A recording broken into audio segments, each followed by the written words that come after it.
क्या ईवीएम से नहीं होगा लोकसभा का चुनाव?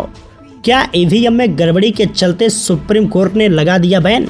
दरअसल आपको बता दें, देश में इलेक्ट्रॉनिक वोटिंग मशीन ईवीएम का पहली बार इस्तेमाल साल 1982 में केरल राज्य के चुनाव में किया गया था।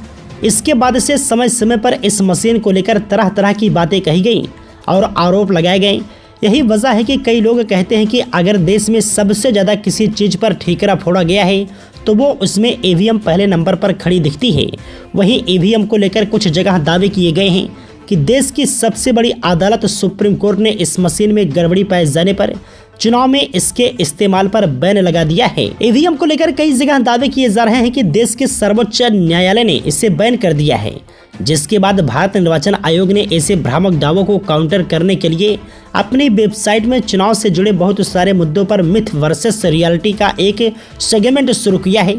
इस मिथ वर्सेस रियलिटी में चुनाव आयोग ने सुप्रीम कोर्ट और हाई कोर्ट के ईवीएम बैन के पीछे की हकीकत बताई है। हालांकि इसके पीछे का सच क्या है, आइए आपको हम विस्तार से बताते हैं। दरअसल ईवीएम के खिलाफ साल 2001 से ही संभावित गड़बड़ी का अंदेशा जताते हुए समय समय पर देश के कई हाई कोर्ट्स में केस किए गए हैं और यह मुद्दा उठाया जा चुका है कि देश की कई शीर्ष एजेंसियों के साथ मिलकर सर्वोच्च न्यायालय ने ईवीएम की तकनीकी सुरक्षा, प्रशासनिक सुरक्षा, ईवीएम के उपयोग, विश्वसनीयता और मजबूती से जुड़े कई पहलुओं पर समय समय पर कई केस में जांच कराई है। साल 2001 में मद्रास हाई कोर्ट ने एक केस की सुनवाई के दौरान माना था कि ईवीएम को हैक करना या फिर गड़बड़ी करना संभव नहीं है।